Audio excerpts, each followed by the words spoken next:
ज्ञानतिमिरान्धस्य ज्ञानाञ्जनशलाकया सत्सुरोन्मिलितं येन तस्मै श्रीगुरुवे नमः। नमो विष्णुपादाय कृष्णप्रेष्ठाय भूतले श्रीमते भक्तिवेदान्तस्वामीति नामिने नमस्ते सारस्वती देवे गौरवाणी प्रचारिणे निर्विशेष शून्यवादी पाश्चात्य देशतारिणे जय श्री कृष्ण चैतन्य प्रभु नित्यानंद श्री अद्वैत गदाधर श्रीवासदि गौर भक्त वृंद हरे कृष्णा कृष्णा कृष्णा हरे हरे हरे राम राम राम हरे हरे हरे कृष्णा। பக்தர்களாருக்கு இனிமையான காலை வணக்கம். இன்றைய பாகவத சத்சங்க வகுப்புல கலந்துட்டு இருக்கிற எல்லா பக்தர்களுக்கும் என்னுடைய பணிவான நமஸ்காரம். ஸ்ரீமத் பாகவதம் 3ஆம் ஸ்கந்தம் 2வது அத்தியாயம். இன்னைக்கு படிக்கிற ஸ்லோகம் 3 மற்றும் 4. சகதம் சேவையா தஸ்ய காலேன ஜரசங்கதஹ பிருஷ்டோ வார்த்தாம் பிரதிப்ரூயாத் பர்துஹு பாதவனுஸ்மரன். இவ்வாறாக உத்தவர் சிறு வயதிலிருந்தே பகவானுக்கு தொடர்ந்து தொண்டு செய்து வந்தார். தொண்டு செய்யும் மனப்பான்மை முதுமையிலும் சிறிதும் தளரவில்லை. பகவானை பற்றிய செய்தி அவரிடம் கேட்கப்பட்ட உடனேயே அவரை பற்றி அனைத்தையும் உடனே உத்தவர் நினைவு கூர்ந்தார்.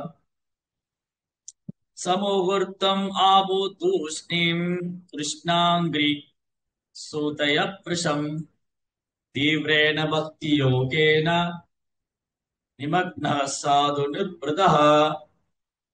ஒரு கணம் அவர் தேக அசைவின்றி மௌனமாக இருந்தார். பக்தி பரவசத்தினால் பகவானின் தாமரை பாதங்களை சிந்திப்பதனும் அமுத வெள்ளத்தில் ஆழ்ந்து விட்டார். மேலும் அந்நிலையில் அவர் இன்னும் ஆழ்ந்து செல்வது போல் காணப்பட்டார். சோ உத்தவர் பகவானுக்கு மிக பிரியமான பக்தரும் நண்பரும் ஆவார்.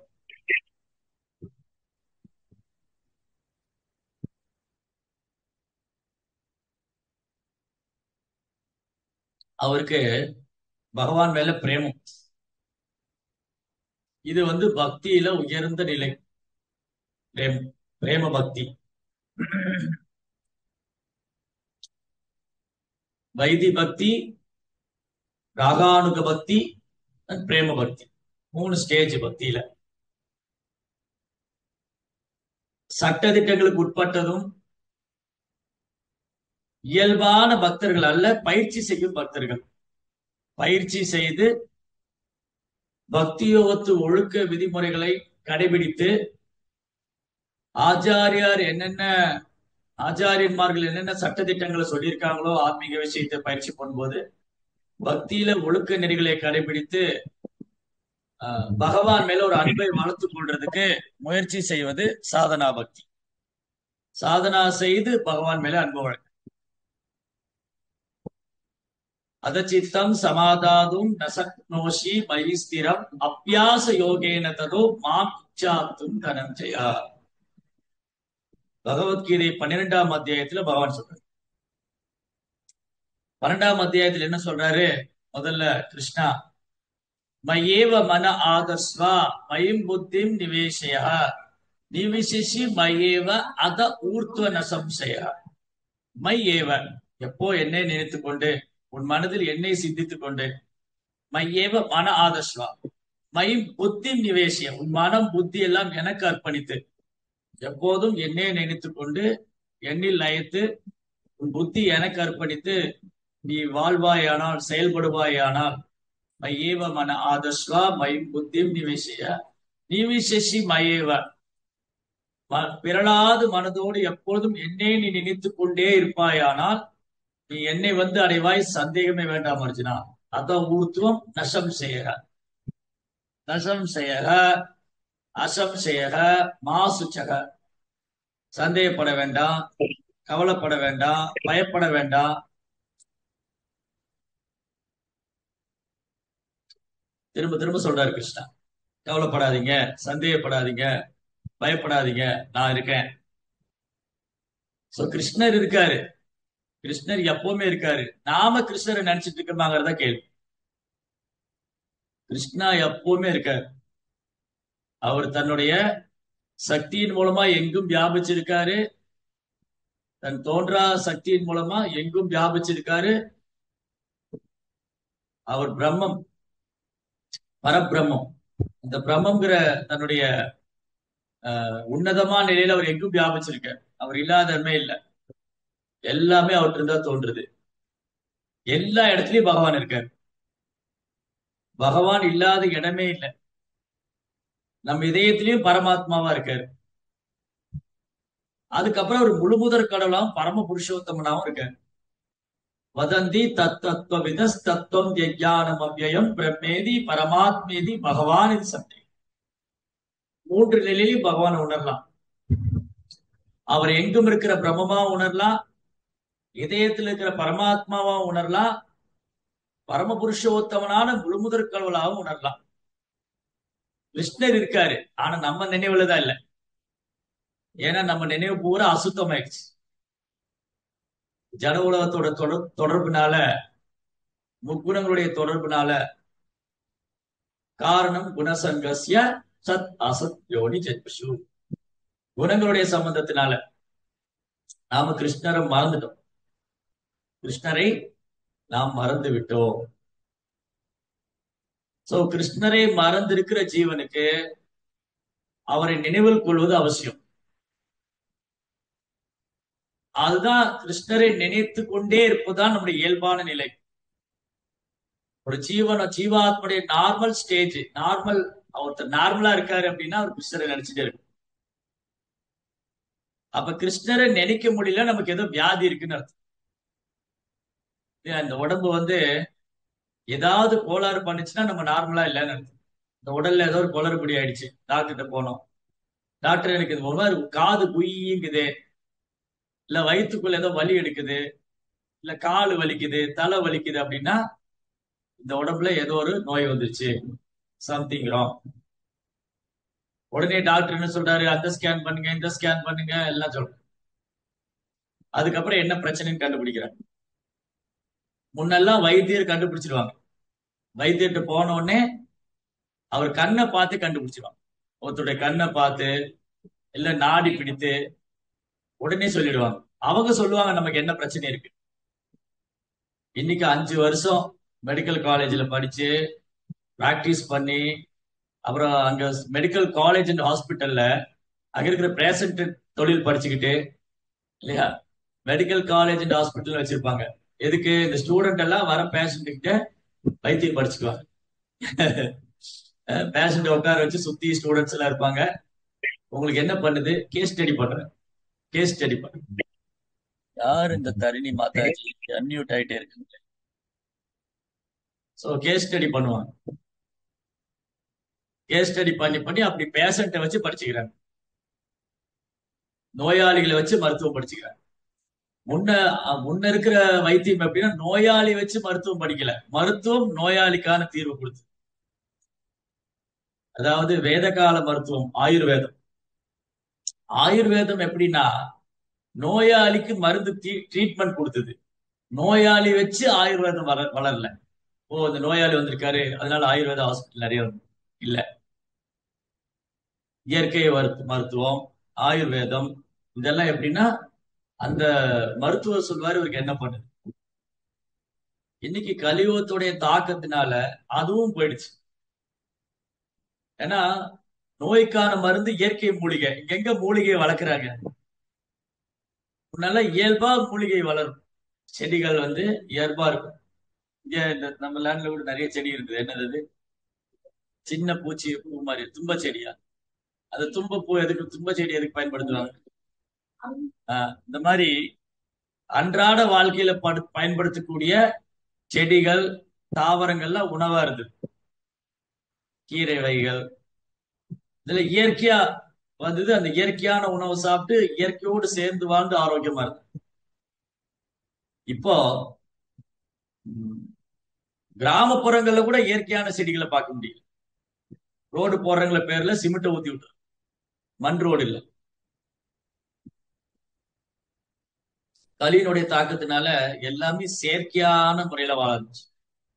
எல்லாம் செயற்கை தான். இயற்கையோடு சேர்ந்து வாழ்றது, இயற்கைக்கு புறம்பாதான் வாழ்றோம், இயற்கைக்கு எதிராதான் வாழ்றோம்.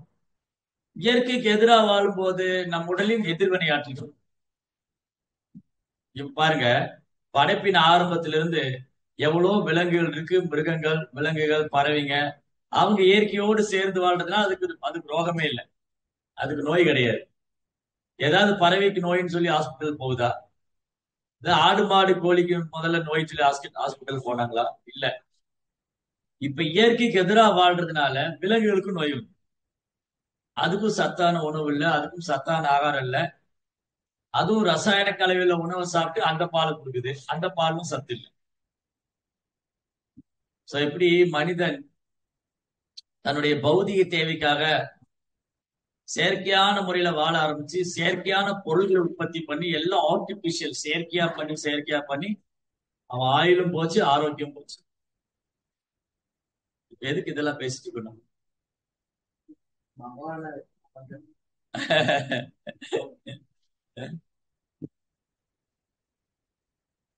சரி. ஜீவாத்மோட இயல்பான நிலை என்னங்கிறதுக்காக பேசிட்டு இல்லையா? ஜீவாத்மோட இயல்பான நிலை என்ன?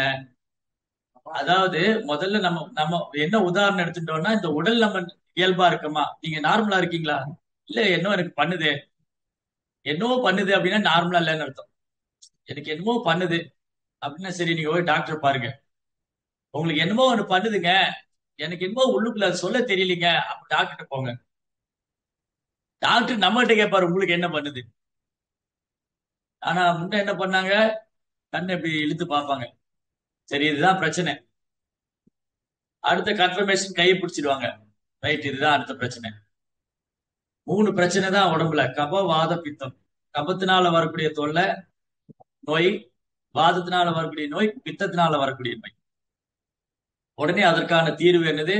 நீங்க சாப்பாட்டுல இது அதிகமா சேர்த்துக்கல, இது அதிகமா சேர்த்துக்கிட்டீங்க, நீங்க காரம் அதிகமா சாப்பிட்டீங்க, நீங்க எண்ணெய் அதிகமா போட்டுக்கிட்டீங்க, நீங்க இந்த உணவை நீங்க சாப்பாட்டுல எடுக்கிறதே இல்ல, நீங்க இயற்கைக்கு எதிரான உணவு சாப்பிடுறீங்க, பிஸா பர்கர் அது இது சாப்பிடுறீங்க, ஆனா முன்ன இது சாப்பிடல, நீங்க இது சாப்பிடு. இந்த மாதிரி உணவே மருந்து, மருந்தே உணவா இருக்கு.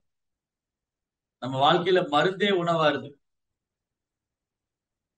அஹ்? உணவே மருந்தா இருந்தது. சரி, எனிவே எப்படி எடுத்துக்கிட்டாலும் மருந்து தான் உணவா இருந்தது. எப்படின்னா நம்ம சாப்பிடுற உணவுல மருந்து இருந்தது.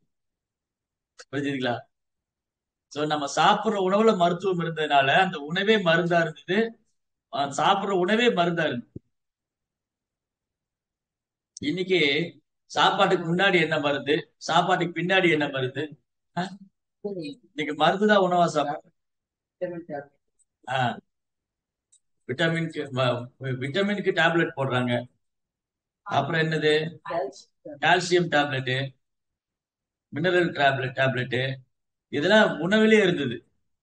இன்னைக்கு உணவுல இல்லாதனால டேப்லெட் போடுறது. எல்லாத்துக்கும் மருந்து. இன்னைக்கு பாதி மக்கள் உணவு சாப்பிடுறாங்களே, மருந்து சாப்பிட்டு வாழ்ந்து. முன்ன உணவு சாப்பிட்டு வாழ்ந்தாங்க, இன்னைக்கு மருந்து சாப்பிட்டு வாழ்றாங்க. ஏன் மருந்து சாப்பிட்டு வாழ்றாங்க? கிருஷ்ணரை மறந்ததுனால மருந்து சாப்பிட்டு, பகவானை மறந்ததுனால மருந்து சாப்பிடுவோம். மாதவனை மறந்ததால் மருந்தை சாப்பிட்டு வாழ்கிறார்கள். மாதவனை மறந்ததால் மருந்தை சாப்பிட்டு மாள்கிறார். இதுதான் ப்ராப்ளம். சோ என்ன ஆயிடுச்சு? இந்த மாதிரி நம்ம இயல்பா இல்ல, இன்னைக்கு நம்ம வாழ்க்கை இயல்பா இல்ல. அதே போலதான் இயல்பா இருக்காரா இல்லையா அப்படின்னு சொல்றோம் இல்லையா? ஒருத்தர் உடம்பு இயல்பா இருக்கா இல்லையா? இயல்பா இல்ல. அதே மாதிரிதான் ஜீவாத்மா இயல்பா இல்ல. ஜீவாத்மா ஏன் இயல்பா இல்ல? கிருஷ்ணரை மறந்ததுனால இயல்பா இல்ல. அப்ப ஜீவாத்மாவுடைய சொரூபம் என்ன? கிருஷ்ணருக்கு சேவை பண்றதுதான். ஜீவேரே சொரூபோய் கிருஷ்ணரே நித்யதாஸ். ஜீவாத்மாவுடைய சொரூபம் கிருஷ்ணருக்கு சேவை பண்ண வேண்டியது. அதை மறந்ததுனால இப்ப நோய்வாய்ப்பட்ட நிலையில, நோய்வாய்ப்பட்ட கிருஷ்ணரை மறந்திருப்பது நோய்வாய்ப்பட்ட நிலை. அதை நம்ம அடிக்கடி சொல்லுவோம். கோமான்னு சொல்லுவோம். ஆன்மீக கோமா என்னது? கோவிந்தனை மறந்து, கோவிந்தனை மறந்திருப்பது ஆன்மீக கோமா. பௌதிகத்துல கோமா வியாதி இருக்கு, அவன் ஹாஸ்பிட்டல்ல படுத்திருப்பான் இல்லையா, அவன் சுத்தி எல்லாம் உட்கார்ந்துருப்பான், யாரு என்னன்னு தெரியாது, ஆனா அப்படியே உயிர் மட்டும் இருக்கான், ஆனா உடம்புல எந்த அசைவும் இல்லை. அது மாதிரி ஆன்மீக கோமா என்னதுன்னா கிருஷ்ணரை கோவிந்தனை மறந்திருப்பதுதான். இன்னைக்கு எல்லாரும் கோமா ஸ்டேஜ்ல தான் இருக்காங்க. இன்னைக்கு 99.9% மக்கள் கோமா ஸ்டேஜ்ல தான் இருக்கு, கோவிந்தனை மறந்த நிலையில தான் இருக்கு. அதனால ட்ரீட்மெண்ட் அவசியம். அப்போ கிருஷ்ணர் என்ன சொல்ல வர்றாரு, இது கோவிந்தனை மறந்த நிலையில் இருக்கிறதுனாலதான் என்னாச்சு, நம்மளால என்ன பண்ணணும்னு தெரியல, நமக்கு என்ன செய்யணும், எது சரி எது தப்புன்னு தெரியல. ஆனா சாஸ்திரம் என்ன சொல்லுது, நீ இதுல இருந்து வெளியில வரணுமா, நீ யோகாபியாசம் பண்ணணும், யோகாபியாசம் பண்ணாதான் இதுக்கு பதிலு. ஆனா இன்னைக்குள்ள காலகட்டத்துல நான் எந்த யோகாபியாசம் பண்றது, ஒரு யோகா பண்ண முடியும். இந்த யோகாவுடைய பர்பஸ் என்னது, கிருஷ்ணரை நினைக்கிறது தான். தியாயதே விஷ்ணு திரேதாயே தியாயதே விஷ்ணு திரேதாயாம் யஜதோமகை துவாபரை பரிஜயாக்கியம் கலு தத் ஹரிகீர்த்தன். கிருத்தயுகத்துல பகவான தியானம் செஞ்சு அவர் நினைவுல இருந்தாங்க. திரேதாயுகத்துல யாகம் செஞ்சு பகவானை வழிபட்டாங்க. துவாபர யுகத்துல கோயில் வழிபாடுல போய் பகவானுடைய விக்கிரகத்தை மனசுல பதிவு வச்சுக்கிட்டாங்க. கலியுகத்துல நாம ஜபம் செஞ்சு பகவானை நினைக்கிறது. இப்ப 4 யுகத்திலயும் பகவானை நினைக்கிறது தான் பிரதானம். ஜெய ஜெகநாத் சுவாமி. சோ பகவானை நினைக்க வேண்டியதா பிரதானமா இருக்கீங்க. அது எந்த யுகமா இருந்தாலும் பகவானை நினைக்கணும். யோக முறை வேணா மாறுது, ஆனா அதுல மையம் என்னவா இருக்கு, கிருஷ்ணரை நினைக்கிறது தான். தியானம் கிருஷ்ணரை தியானம் பண்ணுவோம், யஜ்யம் கிருஷ்ணருக்காக, கோயில் வழிபாடு பகவானை தியானம் செய்யணும், பகவானுடைய விக்கிரகத்தை தியானம் செய்யணும். ஏன் இந்த ஏன் இந்த யோக முறைகள் மாறுபடுது, ஏன் இந்த வழிமுறைகள் மாறுபடுது? மக்களுடைய தரம் தாழும் போது மாறுது, மக்களுடைய தரம் தாழ்ந்து போகுது. யுகங்கள் மாறும்போது தரம் தாழ்ந்து விடுகிறது, அதனால இந்த யுகத்துக்கு தகுந்த தர்மம். அதனால ஹரிநாமம் தாழ்ந்ததுன்னு அர்த்தம் இல்ல, ஹரிநாமம் எல்லா காலத்துக்கும் உகந்தது. கலியுகத்துக்கு சிபாரிசு செய்யப்பட்டிருக்கு. கலியுக மக்கள் ரொம்ப தரம் தாழ்ந்து போயிட்டாங்க. திரேதாயுகத்திலேயும் நாம ஜபம் உண்டு. பிரகலாத் மகாராஜா எப்பவும் பகவானுடைய நாமத்தை பாடிட்டே இருந்தார். திரேதாயுகத்திலும் நாம சங்கீர்த்தனம் உண்டு. ஹனுமான் எப்பவும் பகவான் புகழ் பாடிட்டே இருந்தார். துவாபர யுகத்திலும் நாம ஜபம் உண்டு, நாம சங்கீர்த்தனம் உண்டு. பாண்டவர் எப்பவும் பகவானுடைய புகழ் பாடிட்டே இருந்தார்.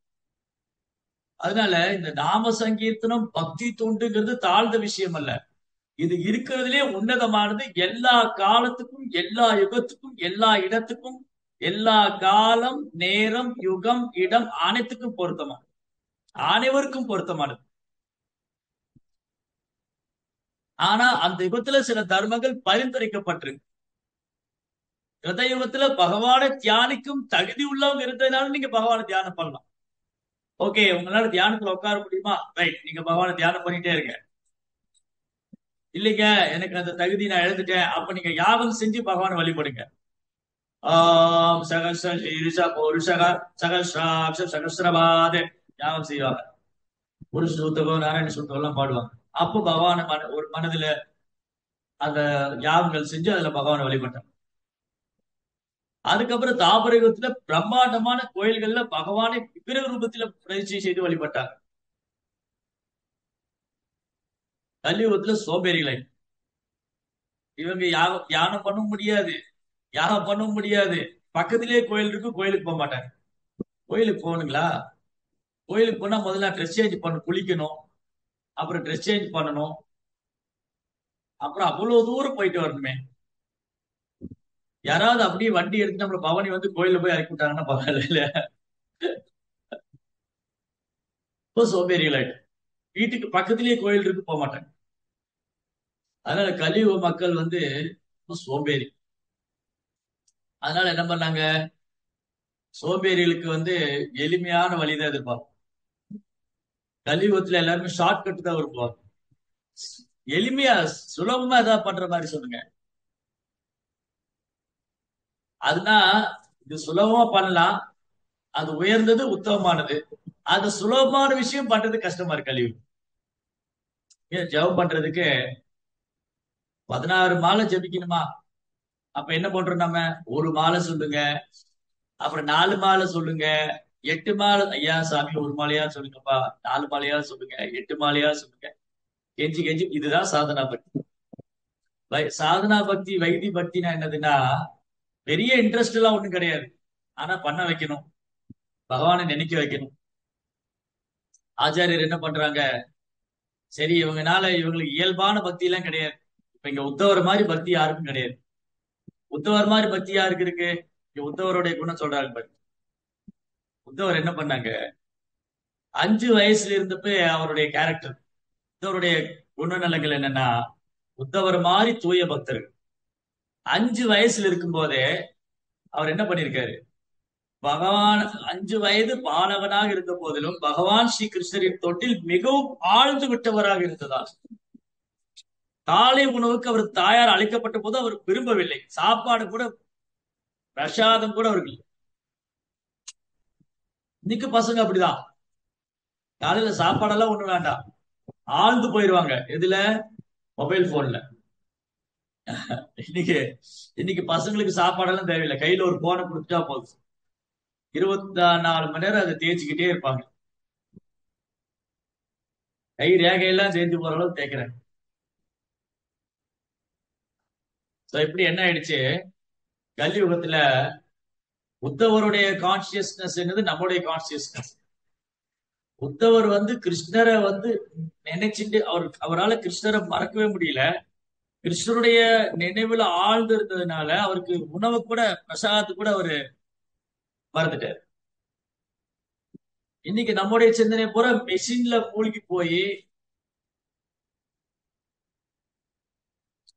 மூழ்கி போனதுனால நானும் மெஷின் ஆயிட்டேன். சோ மெஷின் என்ன பண்ணுது? மெஷினுக்கு ஃபியூவல் போட்டாதான் ஓடும். இல்ல, எந்திரத்துக்கு அதுக்கான இது ஊத்தணும், பெட்ரோல் ஊத்தணும், டீசல் ஊத்தணும், அப்பதான் ஓடும். ஆனா இங்க பசங்க எப்படி ஆயிட்டாங்க? இன்னைக்கு பசங்க மட்டும் இல்ல, இன்னைக்கு எல்லாரும் அப்படிதான். போன் இருந்தா சாப்பாடு கூட பத்தி கூட கவலை இல்லை. ஆனா உத்தவர் கிருஷ்ணனுடைய லீலையில லயிச்சு போய் பிரசாதத்தை மறந்து போனார். அவரு பிரசாதம் மறந்து போறதுக்கு, நாம பிரசாதம் மறந்து போறதுக்கு நிறைய வித்தியாசம் இருக்கு. அவர் ஆன்மீகத்துல ஆழ்ந்து விட்டதுனால மறந்து போயிட்டார், நம் பௌதிகத்துல பாதிக்கப்பட்டதுனால மறந்து போயிட்டார். இதுதான் வித்தியாசம். அப்புறம் என்ன சொல்லியிருக்கு? இது நிறைய உதாரணம் இருக்கு உத்தவர் மாதிரி. ஆயிரக்கணக்கான தூய பக்தர்கள் புராணங்கள்ல இருக்கு. அன்னைக்கு பேசியிருந்தோம், ஜீவ கோஸ்வாமி, பிரபுபாதர், பக்தி சித்தாந்த சரஸ்வதி தாக்கூர், நிறைய பேர் சிறு வயதிலேயே அப்படி பக்தியில லயிச்சு போய் கிருஷ்ணரோட தான் விளையாண்ட, கிருஷ்ணருடைய பொம்மையா வச்சு விளையாண்ட. அதுதான் இன்று வழக்கத்துல இருக்கு. நிறைய வீட்டுல இந்த நவராத்திரி அப்போ கொலு வைப்பாங்க. இந்த கொலு வைக்கிறது என்னது? அதுவும் கிருஷ்ண உணர்வு தான். இந்த 9 நாளும் பகவானுடைய பல்வேறு ரூபங்கள், லீலைகள் எல்லாம் கொலு வச்சு, கீர்த்தனம் செஞ்சு, பிரசாதம் கொடுத்து, பரிசு பொருட்கள் எல்லாம் கொடுத்து, அப்படியே ஸ்மரணது. பண்டிகைகள், திருவிழாக்கள் கொண்டாடுவது, இதெல்லாம் கிருஷ்ண உணர்வுல இருக்கு. இன்னைக்கெல்லாம் ஒரு சடங்காய் போச்சு. எந்த ஒரு விஷயமும் கிருஷ்ணரை விட்டுட்டு அது சடங்காயிடும். வெறும் சடங்கு தான். எந்த ஒரு செயலை நம்ம கிருஷ்ணரை மறந்துடுறோமோ, அது கிருஷ்ணரை மறந்துட்டா அது சடங்காயிடும், அல்லது பௌதிகமாயிடும். கிருஷ்ண உணர்வுல செய்யும் போது அது ஆத்மீகமாயிடும். சரி, அடுத்தது. இங்க உத்தவர் சிறு வயதிலிருந்தே பகவானுக்கு தொண்டு செய்து வந்தார். தொண்டு செய்யும் மனப்பான்மை முதுமையிலும் சிறிதும் தளரவில்லை. பயிற்சி, கிருஷ்ணரை நினைப்பதற்கான பயிற்சி சிறு வயதிலிருந்தே கொடுக்கப்பட்டது. கிருஷ்ணாவை நினைக்கிறதுக்கான பயிற்சி சிறு வயதிலிருந்தே கொடுக்கும். அப்போ இந்த வைதி பக்தி அல்லது சாதனா பக்தினா என்னதுன்னா, நாம இயல்பான பக்தர் இல்ல, நோய்வாய்ப்பட்ட நிலையில இருக்கோம். அந்த நோய்வாய்ப்பட்ட நிலையில இருக்கிற பக்தனால பகவானை நினைக்க முடியல. தொடர்ந்து நம்மளால தொடர்ந்து கிருஷ்ணாவை நினைக்க முடியல. ஏன்னா we are a diseased condition. நம்ம நோய்வாய்ப்பட்ட நிலையில இருக்கிறதுனால நம்மளால கிருஷ்ணரை தொடர்ந்து நினைக்க முடியல. ஆனா சாஸ்திரம் என்ன சொல்லுது? கிருஷ்ணாவை நினைச்சுட்டே இருக்கும். அந்தே நாராயண ஸ்மிருதி. அப்பதான் உடலை விடும்போது பகவான்ட போகும். ஸ்மரண் ஸ்மரண் ரொம்ப ரொம்ப முக்கியம். ஸ்மரணம் தப்புச்சு பிறப்பாயிடும், ஜனனம் ஆயிடும். ஸ்மரணம் தப்புனா ஜனனம். நம்ம நினைவு கிருஷ்ணன் மேல இல்ல, அடுத்த பிறவிக்கு ஆளாயிடும். இப்படி புனரப்பி ஜனனம் புனரப்பி மரணம் போயிட்டே இருக்கு. சக்கரம், பிறப்பு சக்கரம் சுருண்டுகிட்டே இருக்கும். அதனால கிருஷ்ணாவை நினைக்கணும்.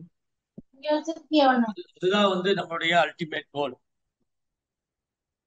கிருஷ்ணரை அடைவதுதான். கிருஷ்ணரை அடைவதுதான் நம்முடைய வாழ்க்கையின் இறுதி லட்சியம். சோ கிருஷ்ணரை நான் அடையணும்னா நான் ஒரு நினைச்சுட்டே இருக்கணும்.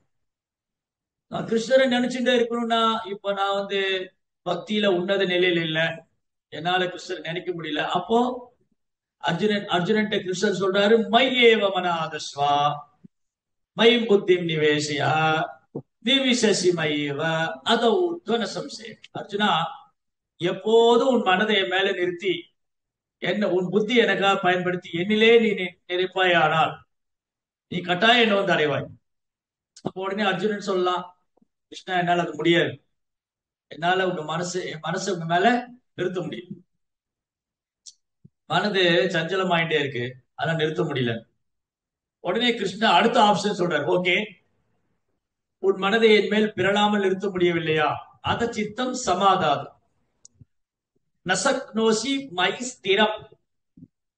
புத்தி ஸ்திரமா இல்ல, மனதை என் மேல் நிறுத்த முடியல. அப்படின்னு என்ன பண்ணணும்? அப்பியாச யோகேன ததோ, தொடர்ந்து பயிற்சி செய்வதால், பக்தியோக விதிமுறைகள் பக்தியோக நெறிமுறைகளை தொடர்ந்து பயிற்சி செய்வதால் என்னாகும்? மாப் இச்சாப்தும் தனம் ஜெயா, நீ என் மேல் ஒரு விருப்பத்தை வளர்த்துக் கொள்வாய். சோ இப்ப என்ன ஆயிடுச்சுன்னா, நமக்கு கிருஷ்ணர் மேல இயல்பான விருப்பம் இல்லை. விருப்பம் இருக்கு, விருப்பம் கொஞ்சமா இருக்கு. அதனாலதான் கொஞ்சம் கொஞ்சமா பக்தி பண்றோம். இல்லாட்டி பக்தியே பண்ண மாட்டோம். கிருஷ்ணர் மேல விருப்பம் இல்லைன்னா யார் பக்தி பண்ணுவா? விருப்பம் இருக்கு, ஆனா ரொம்ப சதமான கம்மியா இருக்கு. டாக்டர்கிட்ட போறோம், ஒரு வியாதி. டாக்டர் சொல்றாரு, உங்களுக்கு பிளட்ல ஹீமோகுளோபின் ரொம்ப கம்மியா இருக்கு, அதை ஏத்தணும் இல்லையா? உங்க பிளட்ல ஹீமோகுளோபின் ரொம்ப கம்மியா இருக்கு, அதை இன்க்ரீஸ் பண்ணணும். அதுக்கு இந்த மெடிசின் சாப்பிடுங்க, இந்த ஃபுட்டு, இந்த உணவு சாப்பிடுங்க அப்படின்னு டாக்டர் சில பிரிஸ்கிரிப்ஷன் கொடுக்குறாரு. டாக்டர் என்ன பண்ணுவாரு? டாக்டர், எனக்கு ரொம்ப சோர்வா இருக்கு, எனக்கு மயக்கமா வருது, என்னால நிக்க முடியல, தலை சுத்துது. டாக்டர் செக் பண்ணாரு, உங்க ரத்தத்துல ஹீமோகுளோபின் ரொம்ப கம்மியா இருக்கு, நீங்க இந்த உணவை சாப்பிடுங்க, இந்த ஜூஸ் குடிங்க, இந்த மருந்து சாப்பிடுங்க, சில பிரிஸ்கிரிப்ஷன் எழுதி தர. அதை பண்ண ஆரம்பிச்ச என்ன ஆகுது? ஹீமோகுளோபின் ரேட் அதிகமாகுது. அதே மாதிரிதான் நமக்கு கிருஷ்ண உணர்வுல சிறு சதமானம் தான் இருக்கு. 0.01. 100% கிருஷ்ண கான்சியஸ்க்கு நம்மகிட்ட எவ்வளவு இருக்கு? இப்போ 0.01% தான் இருக்கு. இப்ப இதை இன்க்ரீஸ் பண்ணணும், 100% இன்க்ரீஸ் பண்ணணும். அப்ப ஆச்சாரியர் என்ன சொல்றாங்க? ஓகே, அதிகாலை எழுந்திருங்க, குறைந்தபட்சம் 16 மாலையா ஜெபம் பண்ணுங்க, பாகவதம் கேளுங்க, பாகவதம் படிங்க, கிருஷ்ணருக்கு சேவை பண்ணுங்க, வைஷ்ணவருக்கு சேவை பண்ணுங்க. இதெல்லாம் என்னாகும்? பக்தி இன்க்ரீஸ் பண்ணும். ஏகாதசி விரதம் இருங்க, பண்டிகை திருவிழாக்கள் உற்சாகமா சேவை பண்ணுங்க, பக்தர் சங்கத்துக்கு வாங்க. இதெல்லாம் பண்ணும்போது என்ன ஆகுது? எப்படி பிளட்ல ஹீமோகுளோபின் இன்க்ரீஸ் ஆகுதோ அந்த மாதிரி இது இன்க்ரீஸ் ஆகும். அப்ப என்ன ஆகும்? இது வைதி பக்தி. வைதி பக்தி, சாதனா பக்திங்கிறது நம்ம நம்ம 100% 24 மணி நேரம் கிருஷ்ணரை நினைக்க முடியல, கிருஷ்ண உணர்வுலயே இருக்க முடியல. அப்ப அந்த ரேட்டை இன்க்ரீஸ் பண்ணணும், அந்த தரத்தை உயர்த்தணும். அந்த தரத்தை உயர்த்துவதற்காக பக்தியோக நெறிமுறைகளை கடைபிடிக்கும். ஆனா பாருங்க, சிலருக்கு இதெல்லாம் பிடிக்காது. என்னது? அதிகாலை எழுந்திரிக்க சொல்றாங்க, கோயிலுக்கு வர சொல்றாங்க, நாம ஜெபம் பண்ண சொல்றாங்க, பக்தர்கள் சங்கத்துல வரணுங்கிறாங்க, பாகவதம் படிக்கணுங்கிறாங்க. இதெல்லாம் நமக்கு ஒத்து வராது. நான் ஸ்கூல் படிக்கும் போது படிக்கினாங்க, காலேஜ் போனப்போ படிக்கினாங்க, வேலைக்கு போனா உனக்கு ஹையர் போஸ்ட் வருமா அதுக்கு படிக்கினாங்க. இங்க பக்தியில வந்தா இங்கேயும் படிக்கிறாங்க. இப்படி நான் வாழ்க்கை பூரா படிச்சுட்டே இருக்க வேண்டியதுதானே அப்படின்னு சிலர் கேள்வி கேட்பாங்க. ஆனா பௌதிக கல்வி வேற, ஆன்மீக கல்வி வேற. எப்படி பௌதிக கல்வியில ஒருத்தர் படிக்கும்போது பௌதிகத்துல உயர்றாரு இல்லையா? பௌதிக கல்வியில ஒருத்தர் தீவிரமா படிக்கும்போது படிப்புக்கு மேல படிக்கும்போது ஒரு பௌதிகத்துல உள்ள ஒரு பொசிஷன் வந்து இன்க்ரீஸ் ஆயிட்டே இருக்கு. சோ நான் வந்து எம்ஏ பண்ணேன், அப்புறம் எம்ஏ, ஃபர்ஸ்ட் பிஏ, அப்புறம் எம்ஏ, அப்புறம் பிஎட், அப்புறம் எம்எட், அப்புறம் எம்ஃபில், அப்புறம் பிஹெச்டி. இப்படி அவருடைய ரேட் இன்க்ரீஸ் ஆயிட்டு இருக்கு. பௌதிகத்துல அவருடைய தரம் வந்து உயர்ந்துகிட்டே இருக்கு, அவருடைய பொசிஷன். அதே மாதிரிதான் கிருஷ்ண உணர்வுல நம்ம லயத்து போக போக கிருஷ்ண உணர்வுல நம்ம கான்சியஸ்னஸ் உடைய குவாலிட்டி வந்து இன்க்ரீஸ் ஆகும். கிருஷ்ண பக்தியிலும் தரம் உயர ஆரம்பிக்கும். எவ்வளவுக்கு எவ்வளவு நம்ம கிருஷ்ண கான்ஸ் சீரியஸா பிராக்டிஸ் பண்றோமோ. ஆனா பாருங்க, நம்ம சீரியஸா எடுத்துக்க மாட்டோம். அதான் பிரச்சனை. நோயாளிக்கு வந்து நோயை மேல கவனம் இருக்கு, எனக்கு நோய் அதிகமாயிட்டு இருக்கு, அதை குறைக்கணும், இந்த நோயில இருந்து நான் விடுபடணும். சோ ஃபர்ஸ்ட் ஆஃப் ஆல் முதல்ல நோயாளிக்கு இந்த நோய் குணமாகணுங்கிற எண்ணம் இருக்கு. நான் இந்த நோயிலிருந்து குணமாகணும், நான் நார்மல் ஆகணும். பரவாயில்லைங்க, நோய் தான், அது மாதிரி இருந்து போட்டோம் அப்படின்னு சொல்றது இல்லை. அப்படிலாம் சொல்ல முடியாது. அப்படி யாரும் சொல்றதும் இல்லை. என்னங்க, வாந்தி தானே, அது வந்துட்டே இருக்கு, பரவாயில்ல, அப்படி யாரும் சொல்றது இல்லை. உடனே வாந்தி நிக்கணும், இல்ல எனக்கு லூஸ் மோஷன் தாங்க, பரவாயில்ல, லூஸ் மோஷன் போயிட்டே இருக்குதுங்க, அது ஏங்க நான் ட்ரை பண்ணணும், நிறுத்துறதுக்கெல்லாம் நான் ட்ரை பண்றது இல்லை, அது பாட்டுக்கு போயிட்டே இருக்கு. அப்படிலாம் யாரும் சொல்றது இல்லை. உடனே அதுக்கான மருந்து கிடைக்குமா, மாத்திரை கிடைக்குமா, டாக்டர்கிட்ட போலாமா, இம்மிடியட்டா ஆக்ஷன் எடுக்கும், உடனே முடிவு எடுக்கும். அதே போல கிருஷ்ண உணர்வுல நான் முன்னேற்றம் அடைகிற வைராக்கியம், உறுதி நமக்கு முதல்ல இருக்கு. கிருஷ்ண உணர்வுல நான் முன்னேற்றம் அடைகிற வைராக்கியம், உறுதி நமக்கு இருக்கு ஃபர்ஸ்ட். ரெண்டாவது, ஆச்சாரியர் சொன்ன அனுஷ்டானங்களை பின்பற்றுவது. இதுதான் ரூப கோஸ்வாமி 2 ஸ்லோகத்துல சொல்றாரு. உபதேசாமிர்தத்துல அத்தியாகார பிரயாசஸ்ய பிரஜல்பா நியமக்ரக ஜனசங்கஸ்ய லௌல்யம்ஸ்ய அசத்வித் பக்தி வினஷித். லௌல்யம்னா சோம்பேறித்தனம், சோம்பேறித்தனத்தை கைவிடுது. அப்புறம் இன்னொரு இடத்துல சொல்ற தப்த கர்ம பிரவர்த்தனா, ஆச்சாரியர் சொன்ன அனுஷ்டானங்களை பின்பற்றுறது. நியம அக்ரகா, நியம ஆக்ரகா ரெண்டு இருக்கு. நியம அக்ரகா அப்படின்னா ஆச்சாரியர் சொன்ன விஷயங்களை பின்பற்றுவது. நியம ஆக்ரானா பின்பற்றாமல் தவிர்ப்பது. அதே உதாரணம் தான். டாக்டர்கிட்ட போனா டாக்டர் சொன்ன விஷயங்களை ஃபாலோ பண்ணும், அப்பதான் நோய் குணமாகும். அங்க போனா அந்த டாக்டர்கிட்ட போனா அவர் அதே இதையும் சொல்லுவார், சும்மா எதையா சொல்லுவாரு, அது போக வேண்டாம், அவாய்ட் பண்ணிட்டா நோய் குணமாகும். அதே மாதிரிதான், அதே சேம் பிரின்சிபல் தான். நான் எனக்கு ஏற்பட்டிருக்கிற நோய் குணமாகணும்னா நான் டாக்டர் சொல்றதெல்லாம் ஃபாலோ பண்ணும். அப்புறம் டாக்டர் குறை சொல்லி பிரயோஜனம் இல்லை. என்ன அந்த டாக்டர் ஒழுங்கா பார்க்கல, நீங்க அதை ஃபாலோ பண்ணீங்களா? இல்ல. அதே மாதிரிதான் ஆச்சாரியர் சொல்ற அனுஷ்டானங்கள் நம்ம பின்பற்றணும். இல்லாட்டி கிருஷ்ண உணர்வோட முன்னேற்றம் அடைய முடியும். இந்த பௌதிக வியாதி போகாது. பௌதிக வியாதி குணமாகாம நம்ம கிருஷ்ண உணர்வுல பூர்ணத்துவம் அடைய முடியாது. பௌதிக வியாதி குணமாகாம நம்ம கிருஷ்ண உணர்வுல பூர்ணத்துவம் அடைய முடியாது. இந்த பௌதிக கலங்கத்தினாலதான் என்னால 24 hours கிருஷ்ணவை நினைக்க முடியல. ஏன் நம்மளால கிருஷ்ணரை நினைக்க முடியல? இந்த பௌதிக கலங்கத்தினாலதான். காமம், கோபம், பேராசை, பொறாமை, பொய்யங்காரம், பொய்கர்வம், மான அவமானம், புகழ்ச்சி, இகழ்ச்சி, இதெல்லாம் இருக்கு. இதெல்லாம் வந்து கிளீன் ஆகணும் இல்லையா? டாக்டர் போனோன்னு செக்அப் பண்றாரு, உங்களுக்கு அந்த ப்ராப்ளம் இருக்கு, இந்த ப்ராப்ளம் இருக்கு, எல்லாத்துக்கும் மெடிசன் கொடுக்குறாரு, மருந்து கொடுக்குறாரு. ரத்தத்துல ஹீமோகுளோபின் இன்க்ரீஸ் ஆகணும், ப்ரெஷர் கம்மியாகணும், சுகர் நார்மல் ஆகணும், அது இது எல்லாம் போட்டு எல்லாத்துக்கும் டேப்லெட் கொடுத்து கொடுத்து கடைசியில் என்ன பண்ணுவாங்க, அப்சர்வேஷன் வச்சிருப்பாங்க. இந்த பேஷண்ட் என்ன பண்ணுவாங்க, ஓகே ஒரு நார்மல் ஆயிட்டாரா, டிஸ்சார்ஜ் பண்ணிடலாம். ஓகே நீங்க நார்மல் ஆயிட்டீங்க, நீங்க டிஸ்சார்ஜ், நீங்க வீட்டுக்கு போகலாம். வீட்டுக்கு போனாலும் இதெல்லாம் ஃபாலோ பண்ணுங்க இல்லையா? நீங்க வீட்டுக்கு போனாலும் தயவு செஞ்சு இதெல்லாம் பின்பற்றுங்க, அப்புறம் திரும்பி பிரச்சனை வரும். அதே மாதிரிதான் இப்ப நம்ம அப்நார்மல் கண்டிஷன்ல இருக்கும். இன்னைக்கு எல்லா ஜீவாத்மாக்களும் இந்த ஜட உலகத்துல முக்குணத்தினுடைய சம்பந்தத்தினால பௌதிக கலங்கத்தினால அப்நார்மலா இருக்கும்.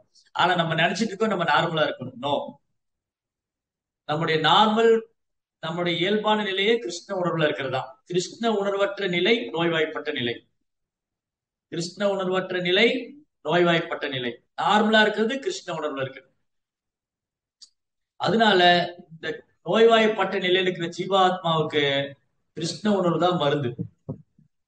கிருஷ்ண கான்சியஸ்னஸ். ஹரே கிருஷ்ணா கிருஷ்ண கிருஷ்ண ஹரே ஹரே, ஹரே ராம ராம ராம ஹரே ஹரே. பகவானை பற்றி கேட்பது, பாடுவது. சோ இதுதான் ஆரம்பம், ஸ்டார்டிங்.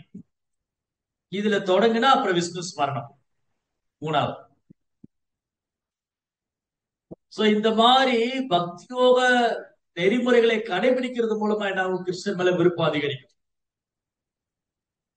ஆனா பாருங்க, நிறைய பேருக்கு சட்ட திட்டங்களுக்கு உட்பட்ட பக்தி பிடிக்காது. நீங்க பாருங்க, இந்தியாவுல நிறைய பேர் கோயிலுக்கு போவாங்க, சாமி கும்பிடுவாங்க. ஆனா சட்ட திட்டத்தை பத்தி சொல்லுங்க, ரூல்ஸ் அண்ட் ரெகுலேஷன் பத்தி அப்படி தெரிச்சிருவாங்க. நோ நோ நோ நோ, இதெல்லாம் நமக்கு ஒத்து வராது. ஏன்னா அவங்க பேரளவுதான் பக்தி செய்ய ஆசைப்படுறாங்க, சட்ட திட்டங்களை பின்பற்ற தயாரா இல்லை. அதனால நோய் குணமாகுது. நான் ஹாஸ்பிட்டல் போனேன், ஆனா அங்க சொல்றதெல்லாம் என்னால ஃபாலோ பண்ண முடியாது. டாக்டர் சொல்றதெல்லாம் என்னால ஃபாலோ பண்ண முடியும். அப்ப நோய் குணமாகுது. ஹாஸ்பிட்டல் போயிட்டு போயிட்டு வர வேண்டியதுதான். மாமியார் வீட்டுக்கு போற மாதிரி ஹாஸ்பிட்டலுக்கு போயிட்டு போயிட்டு வர வேண்டியது. நோய் குணமாகாது. அதனால சட்ட திட்டங்களை பின்பற்றும். சில நேரங்களை பாருங்க, நீங்க இஸ்கான்லயே நிறைய பக்தர்கள் வருவாங்க. சிலர்லாம் ரொம்ப வருஷமா அப்படியே இருப்பாங்க, 15 வருஷம் 20 வருஷம். ஏன்னா சட்ட திட்டத்தை பின்பற்ற தயாரா இல்லை. ஓ, அதை நான் தியாகம் இந்த சட்ட திட்டத்தை பின்பற்ற நான் தியாகம் பண்ண வேண்டியதா இருக்கு. பிரபு, நீங்க 25 வருஷமா இருக்கீங்க, ஏன் தீட்சை வாங்கல நீங்க? அது பாருங்க, இதெல்லாம் முடிச்சிட்டு நான் பண்ணுவேன். இல்ல நான் அதை முடிச்சுட்டு வருவேன், நான் இதை முடிச்சுட்டு வருவேன், எனக்கு அந்த பழக்கம் இருக்கு, இது இருக்கு, அதை விட முடியல, இது ஆயிரத்துக்கு சோ மெனி ரீசன்ஸ். இது என்ன ப்ராப்ளம்? இது நோய்வாய்ப்பட்ட நிலையில இருக்கு. நோய்வாய்ப்பட்ட நிலையில இருக்கிறதுனால இந்த நோய் குணமாகும். ஒரு பக்கம் கிருஷ்ணனோட உள்ள ஆர்வம் இருக்கு, இன்னொரு பக்கம் நோய்வாய்ப்பட்ட நிலையில இருக்கு. அப்ப என்ன ஆகும்? மருந்து வேலை செய்ய லேட்டா இல்லையா? ஒருத்தர் டாக்டர்கிட்ட போனார். டாக்டர், எனக்கு சிகரெட் பிடிச்சு பிடிச்சு லங்ஸ் ஃபெயிலியர் ஆயிடுச்சு. அப்ப டாக்டர் சொன்னாரு, சரி நான் குணப்படுத்துறேன், இனிமே சிகரெட் பிடிக்காதீங்க. லங்ஸ் உங்களுடைய லங்ஸ் நுரையீரல் ரொம்ப பலவீனமா இருக்கு, நான் மருந்து கொடுக்குறேன், இனிமே புகைப்பிடிக்காதீங்க, சிகரெட் பிடிக்காதீங்க. இவர் என்ன பண்ணாரு? இந்த மருந்து சாப்பிட்டா நோய், சிகரெட் பிடிச்சா நுரையீரல் பாதிக்காது, ஒரு பக்கம் மருந்து சாப்பிடுறது, ஒரு பக்கம் சிகரெட் பிடிக்கும். அப்படி இருந்தா என்ன நோய் குணமாக. அதே மாதிரிதான் சிலருக்கு ஆன்மீகத்துல ஆர்வம் இருக்கு, ஆனா சட்டத்திட்டத்துக்கு பண்ண தயாரா இல்லை. சட்டத்திட்டங்களுக்கு உட்பட்டு பக்தி செய்ய வரும்போது என்ன ஆகுது? A so many rules and regulations. Krishna அதாவது பேரளவான பக்தியில எந்த சட்டத்திட்டமும் இருக்காது. நீங்க வேணா போய் பாருங்க, சாய்பாபா கோயில், அந்த கோயில், எவ்வளவு கோயிலுக்கு போவாங்க, அங்க சட்டத்திட்டம் எல்லாம் ஒண்ணும் கிடையாது. யார் வேணா வரலாம், யார் வேணா போலாம், என்ன வேணாலும் பண்ணலாம், எப்படி வேணா இருந்துக்கலாம். ஆனா சட்டத்திட்டங்களுக்கு உட்பட்ட பக்தி இருக்கு இல்லையா, அது நம்மளை தூய்மைப்படுத்து. ஆனா ஆரம்பத்துல மக்களுக்கு இது கஷ்டமா இருக்கும். என்னங்க இப்படி எல்லாம் பண்ணணுமா? அதான் கிருஷ்ணர் சொல்றாரு, ஆன்மீக விஷயங்கள் ஆரம்பத்துல விஷம் மாதிரி இருக்கும், போக போக அமிர்தமாயிடும். பௌதிக விஷயங்கள் ஆரம்பத்துல அமிர்தமா தெரியும், போக போக விஷமாயிடும். இது புரியல மக்களுக்கு, ஏன்னா அறியாமையில் இருக்க. அதனால இந்த சட்டத்திட்டத்துக்கு உட்பட்ட பக்தியை பண்ண வைக்கிறது நம்ம அப்படியே பாலிஷ் பண்ணி சொல்ல வேண்டியது. ஓகே, பரவாயில்ல. அது நீங்க ஏங்க ஞாயிற்றுக்கிழமை கோயிலுக்கு வரல? அது ஞாயிற்றுக்கிழமை நான் அந்த உணவு சாப்பிட்டுட்டேங்க. சரி பரவாயில்ல, வாங்க கோயிலுக்கு வாங்க. ஆக்சுவலி சாப்பிடக்கூடாதுன்னு சொல்லணும். அது ஆரம்பத்துல என்ன சொல்றோம்? சரி பரவாயில்ல, கோயிலுக்கு வாங்க. அது பாருங்க, நான் குளிக்கலையே, பரவாயில்ல, நீங்க ஜெபம் பண்ணுங்க. அது பாருங்க, ஏதோ காரணம் சொல்லுவாங்க. அது பரவாயில்ல பரவாயில்ல, நீங்க நாம ஜெபம் பண்ணுங்க, கோயிலுக்கு வாங்க, பாகவதம் படிங்க, பகவத்கீதா படிங்க. இப்படி ஆரம்பத்துல என்கரேஜ் பண்ணும். எப்படி என்கரேஜ் பண்றோம்? சரி பரவாயில்ல, நீங்க ஜெபம் பண்ணுங்க, கிருஷ்ணர்ட்ட பிரார்த்தனை பண்ணிக்கங்க. இந்த ப்ராசஸிங்ல வந்த உடனே சட்டத்திட்டங்களை பின்பற்ற ஆரம்பிக்கும் போது அவங்க அதுல செட் ஆயிடும், அது பழகிடும். சட்டதிட்டங்களுக்கு உட்பட்ட பக்தியை பயிற்சி பண்றவங்களுக்கு பழகிடும். ஆரம்பத்துல கஷ்டமா இருக்கும், அதுக்கப்புறம் அவங்களால ஃபாலோ பண்ண முடியாது. நிறைய பேர் என்ன பண்ணுவாங்க, ஓ இங்க போனா இந்த சட்ட திட்டங்கள்லாம் இருக்கு அதனால வேண்டாம். ஆரம்பத்திலேயே சிலர் ரொம்ப அதை வந்து சிலர் வந்து தன்னை ரொம்ப புத்திசாலி நினைச்சுக்குவாங்க. ஓ அங்க போனா இதெல்லாம் ஃபாலோ பண்ண சொல்லுவாங்க, அப்ப வேண்டாம். அப்ப அவங்களுக்கு தான் லாஸ் ஆச்சு. அது வந்து பாருங்க, அந்த ஹாஸ்பிட்டல்ல போனா நிறைய ரூல்ஸ் அண்ட் ரெகுலேஷன்ஸ் எல்லாம் இருக்கு. இதெல்லாம் சாப்பிடாதேப்பாங்க, இதெல்லாம் சாப்பிடுப்பாங்க, இந்த மருந்து சாப்பிடுப்பாங்க. நமக்கு நமக்கு சாதகமா இருக்கிற ஹாஸ்பிட்டல் போய்க்கல. அங்க நிறைய கன்செஷன் எல்லாம் தருவாங்க. ஆனா நோய் குணமாகுமா? ஆகாது. இங்க போனா ரொம்ப கஷ்டம் தான், ஆனா நோய் குணமாயிடும்.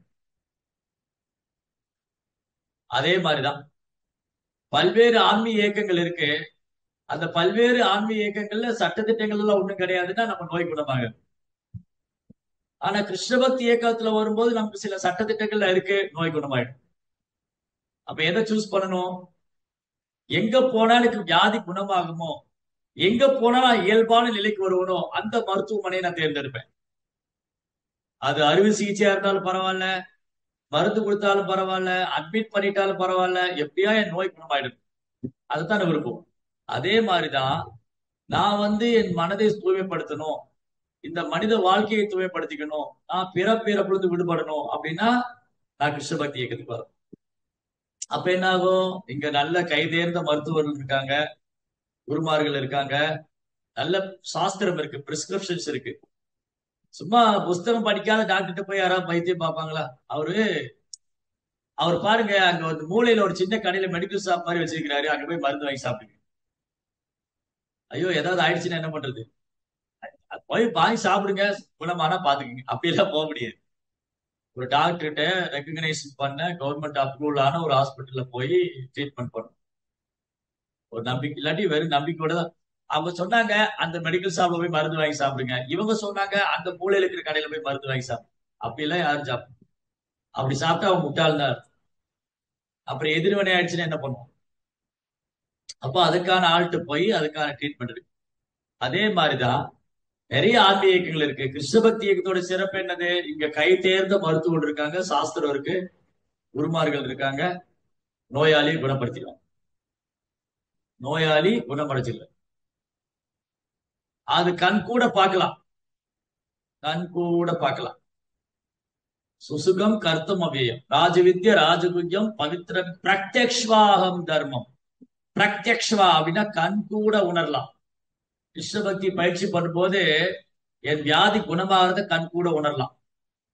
ஓ கரெக்ட் தான், நான் கிருஷ்ண பக்தி இயக்கத்துக்கு வரது முன்னாடி எனக்கு நிறைய தொல்லைகள்லாம் இருந்தது, எனக்கு கோவம் அடிக்கடி வந்துட்டு இருந்தது, மனதை கட்டுப்படுத்த முடியல, புலன்களை கட்டுப்படுத்த முடியல. நான் கிருஷ்ண பக்தியை பயிற்சி பண்ண ஆரம்பிச்சதும் என்கிட்ட எவ்வளவு மாற்றங்கள் இருக்கு. பிரத்யக்ஷ்வா கண் கூட பார்க்கலாம். சுசுகம் பண்றதுக்கு ரொம்ப அழகா இருக்கு, இனிமையா இருக்கு, சுகமா இருக்கு. சாத்தா பக்தி யோகா. சில நேரங்கள்ல ஆயுர்வேதால என்ன பண்ணுவாங்க, மருந்துல வந்து வெல்லம் கலந்து தருவாங்க, தேன் கலந்து தருவாங்க. மருந்து தான் அது, ஆனா பயங்கர டேஸ்டா இருக்கும். அதை திரும்ப திரும்ப சாப்பிடணும்னு தோணும். சூர்ணம், அந்த அரிஷ்டா சூர்ணம், அந்த சூர்ணம், இந்த ஏதாவது சூர்ணம் எல்லாம் தருவாங்க, சூர்ணம் லேகியம். அதுல என்ன பண்ணுவாங்க, தேனு கலந்துருப்பாங்க, வெல்லம் கலந்துருப்பாங்க, பனங்கற்கண்டு கலந்துருப்பாங்க. அது மருந்து தான், ஆனா இனிமையா இருக்கு. அது மாதிரிதான் பக்தி தொண்டு. இந்த நிறைய பேருக்கு ஹோமியோபதி ட்ரீட்மெண்ட் ரொம்ப பிடிக்கும். ஏன்னா எல்லாருக்கும் ஒரே குட்டி குட்டி மாத்திரையா தருவாங்க, அது ஸ்வீட்டா இருக்கு, ஆனா நோய் குணமாகுது. ஏன் ஹோமியோபதி ட்ரீட்மெண்ட் போன நோய் குணமாகுது? குட்டி குட்டி மருந்து அப்படியே வாயில போட்டுக்கிறோம், சப்பி சப்பி சாப்பிடுறோம், டேஸ்டா இருக்கு. அதே மாதிரி ஆயுர்வேதால போனா லேகியம் தர்றாங்க, சூர்ணம் தர்றாங்க, ஸ்வீட்டா இருக்கு, சாப்பிடும்.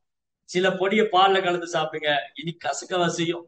சில பொடியை பால்ல கலந்து சாப்பிடுங்க, சிலது தேன்ல கலந்து சாப்பிடுங்க, சிலது வந்து வெள்ளத்துல போட்டு சாப்பிடுங்க, நோயாளிக்கு உற்சாகமா இருக்கு. அதே மாதிரிதான், அதே மாதிரி கிருஷ்ண பக்திங்கிறது அமிர்தம், அமிர்தம். ஆனா நான் நோய்வாய்ப்பட்டனால என்னால அமிர்தத்தை சுவைக்க முடியல.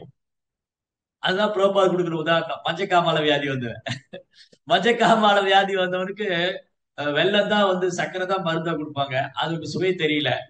ஆனா தொடர்ந்து சாப்பிட்டுட்டே வந்தான். ஒரு நாள் தெரிஞ்சு போயிடுத்து, அடடா இதான் எனக்கு மருந்தா கொடுத்தீங்க, இது இவ்வளவு நாள் தெரியலையே. ஆனா நீ நோய்வாய்ப்பட்ட நிலையில இருந்து ஏன் உனக்கு தெரியல, இப்ப இனிக்குதா? அதுதான் கிருஷ்ண பக்தி. சோ கிருஷ்ண பக்தி நோய்வாய்ப்பட்டவங்களுக்கு ஆரம்பத்துல கசக்கிற மாதிரி இருக்கும். தென் தொடர்ந்து இது கிருஷ்ண பக்தி பண்ணிட்டே இருக்கும் போது அது இனிமையாயிடும், சுகமாயிடும்.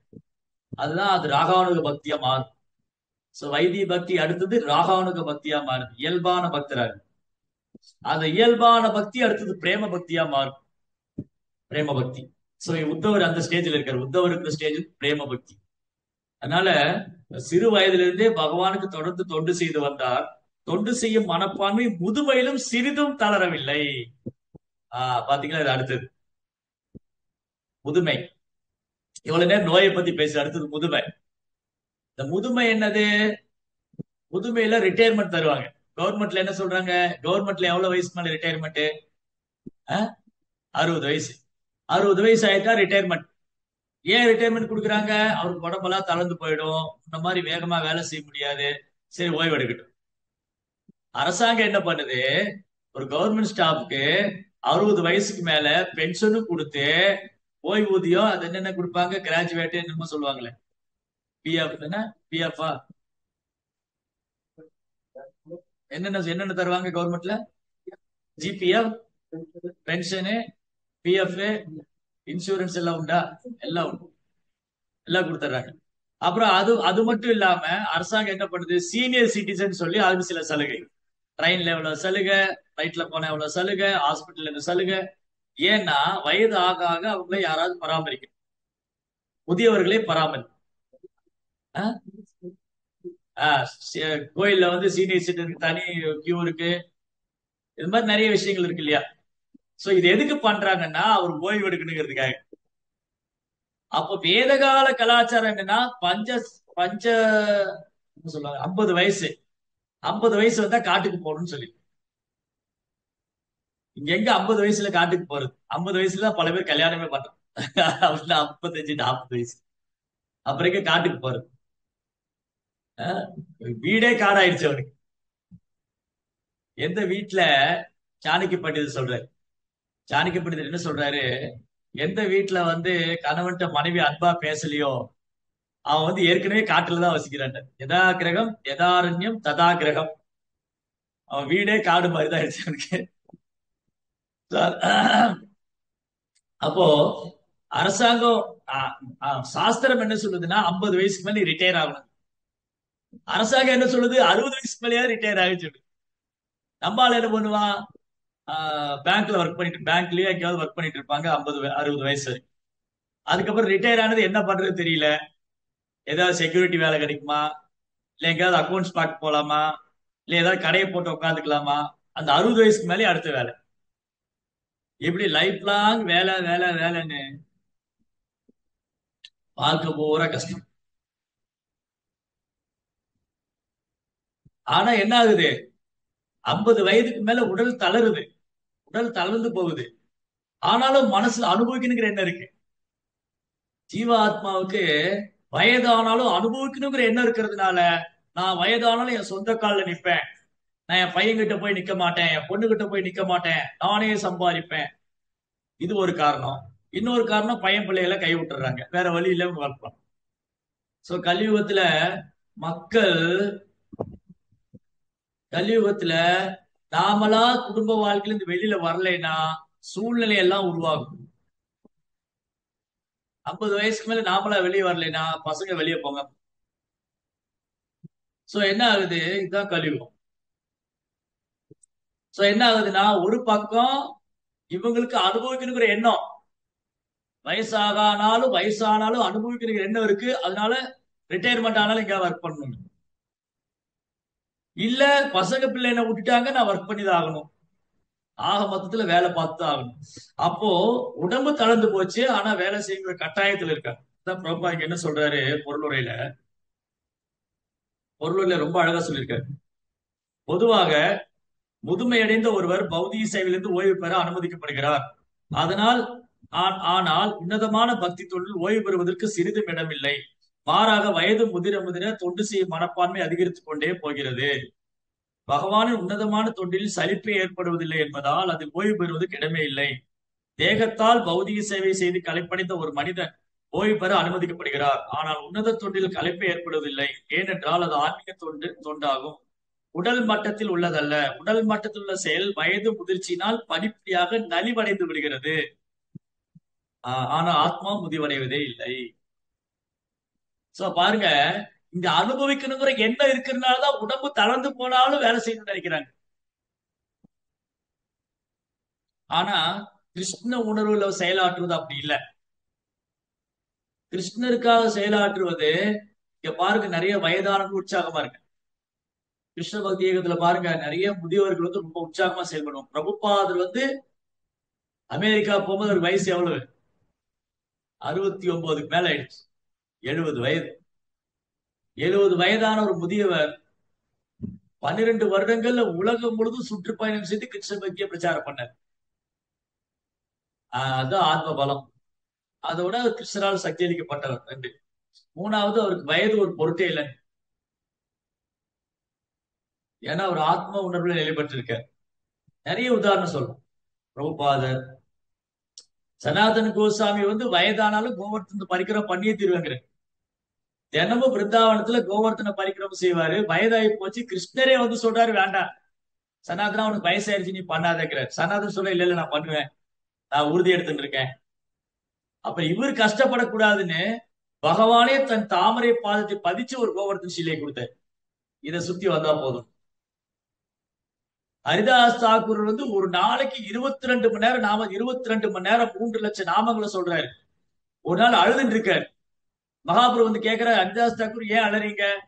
மகாபுரு, என்னால முன்ன மாதிரி நாம சொல்ல முடியல, எனக்கு வயசாயிடுச்சுன்னு. இல்ல பரவாயில்ல, நீங்க சொன்ன வரைக்கும் போதும், நிப்பாட்டுங்க. இல்ல இல்ல நான் நிப்பாட்ட மாட்டேங்கிறேன், நிப்பாட்ட மாட்டேங்கிறேன். பகவான் சொல்றாரு போதும், நீங்க சொன்ன வரைக்கும். நாமளா இருந்தா உடனே நிப்பாட்டிடுவோம். கிருஷ்ணரே வந்து சொல்லிட்டாரு. நமக்கு நமக்கு உடம்பு சரியில்லை, கிருஷ்ணர் வந்தாரு, சரிப்பா நீ எவ்வளவுதான் ஜெபம் பண்ணிட்டீல போதும், அப்பாடா கிருஷ்ணரே சொல்லிட்டாரு.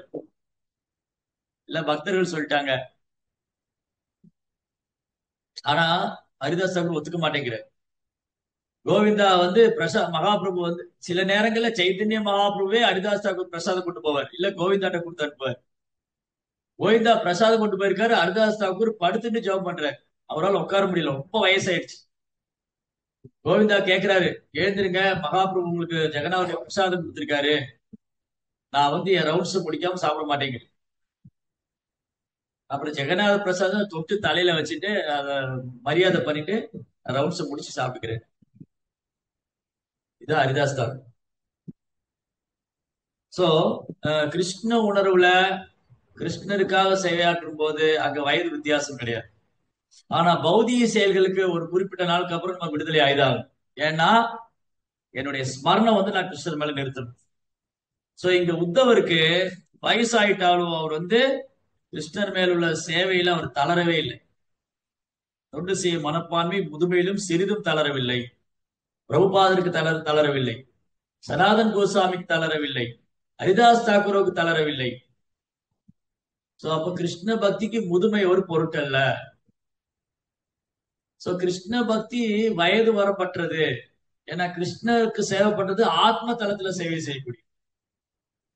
நிறைய பேர் நினைச்சுக்கிறாங்க வயசானதுக்கு அப்புறம் கோயிலுக்கு போய்க்கல. வயசானதுக்கு அப்புறம் என்ன பண்ண முடியும்?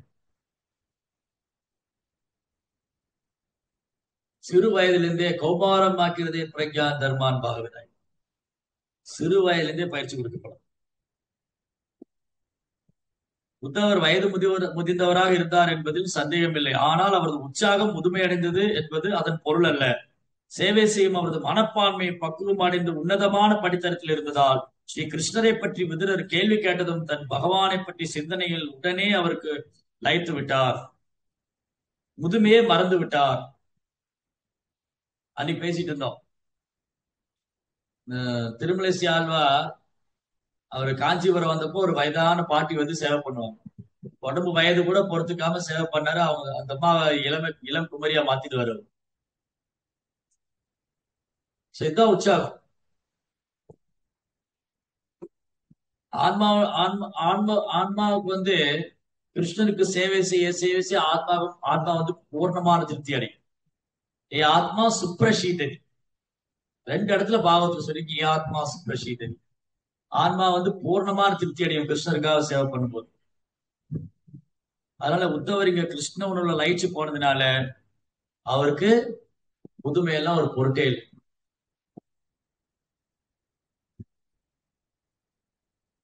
சரி, இதுவே பகவானுக்கு தூய பக்தி தொண்டு செய்வதற்குரிய அடையாளமாகும். இது தம் தாயான தேவகதிக்கு பகவான் கபில தேவரால் அளிக்கப்பட்ட உபதேசங்களில் பிறகு விவரிக்கப்படும். லட்சணம் பக்தி யோகஸ்ய. பக்தி யோகத்தோட லட்சணம் என்னன்னா, அது வயது வரம்புக்கெல்லாம் அப்பாற்பட்டது. பிரபுபாதர் வந்து கீர்த்தனத்துல துள்ளி குதிச்சு நடனம் ஆடுவார். பிரபுபாதர் மாதிரி வேகமா அவர் சீடர்களால் நடக்கவே முடியாது. அவர் மார்னிங் வாக் போகும்போது பிரபுபாதர் வேகமா நடப்பார், சீடர்கள்லாம் பின்னாடி ஓடுவாங்க. தட் மீன்ஸ் அவர் ஏஜ் வெளி தோற்றத்துல தான் வயது. ஆனா பாருங்க, அவருக்குள்ள இந்த ஆத்ம சக்தி, ஆத்ம பலம். இன்னைக்கு கூட பாருங்க, பௌதியத்துல நிறைய சினிமா நடிகர்கள் வயசாகி நடிச்சிட்டு இருக்காங்க. வயசாக நடிக்கிறாங்க, ஏன்னா அந்த வேகம் இருக்கு. நான் இன்னும் நடிக்கணும், சம்பாதிக்கணும், பேர் வாங்கணும், புகழ் வாங்கணும். ஏதாவது டைகி எல்லாம் போட்டு எதையாவது பண்ணி விக்கெல்லாம் வச்சுக்கிட்டு எப்படியாவது நடிக்கணும்னு பாக்குறேன். அந்த மாதிரி ஒரு சிலர் பௌதியத்தில் இருக்காங்க. நிறைய பேர் வயசானாலும் வேலை பாக்குறாங்க, சம்பாதிக்கிறாங்க. ஓ பரவாயில்லையே, இவர் பார்த்தா வயசானவர் மாதிரி இல்லை, இவ்வளவு உற்சாகமா இருக்காரு. அந்த உற்சாகம் வந்து கிருஷ்ண பக்தியில இருக்கு. பௌதிகத்துல இருந்து என்ன பிரயோஜனம்? பௌதிகத்துல இருந்து பிரயோஜனம் இல்லை. அதே உற்சாகம், சுறுசுறுப்பு, வேகம் எல்லாம் கிருஷ்ண உணர்வுல இருக்கு. அப்பதான் அந்த ஜீவாத்மா அந்த உடலை விடும்போது பகவான்கிட்ட போகும். வெறுமனே அவர் பாருங்க, வயசெல்லாம் ஒரு நம்பர் தாங்க. இன்னைக்கு இன்னைக்கு கலியுகத்துல நிறைய பேர் பேசுவாங்க. கலியுகத்துல இவர் என்னங்க வயசாயிடுச்சு, அவர் இந்த வயசுல ஒரு நம்பர் தான். அவர் பாருங்க, இந்த வயசுல எப்படி நடிக்கிறாரு, எப்படி டான்ஸ் ஆடுறாரு, எப்படி பேசுறாரு, எப்படி ஃபைட் பண்றாரு. ஆனா என்ன பிரயோஜனம்? கிருஷ்ணவன் இல்லையே. சமயவிக்கு கேவலம், simply waste of time. Simply waste of time. அப்போ பௌதீகத்துல அனுபவிக்கணுங்கிற எண்ணம் ஆழமா இருக்கு போய் தான் வயதானாலும் அதெல்லாம் வந்து கடந்து வரணும்னு நினைக்கிறாங்க. எனக்கு என்ன வயசாயிடுச்சு பாருங்க, நான் எக்ஸசைஸ் பண்ணி எவ்வளவு ஃபிட்டா இருக்கேன். எனக்கு என்ன வயசாயிடுச்சு பாருங்க, நான் எவ்வளவு ஆரோக்கியமா இருக்கேன். Okay, good. ஆனா கிருஷ்ண உணர்வு விட்டுட்டீங்களே. கிருஷ்ண உணர்வு விட்டீங்களே. இந்த ஆர்வத்தை கிருஷ்ண உணர்வுல காமிக்கும் போது அது முழுமையடை. ஹரே கிருஷ்ண. ரந்திரா ஸ்ரீமத் பாகவதம் கி ஜெய். ஸ்ரீ கோபால். உங்களுக்கு ஏதாவது கேள்விகள், சந்தேகம்?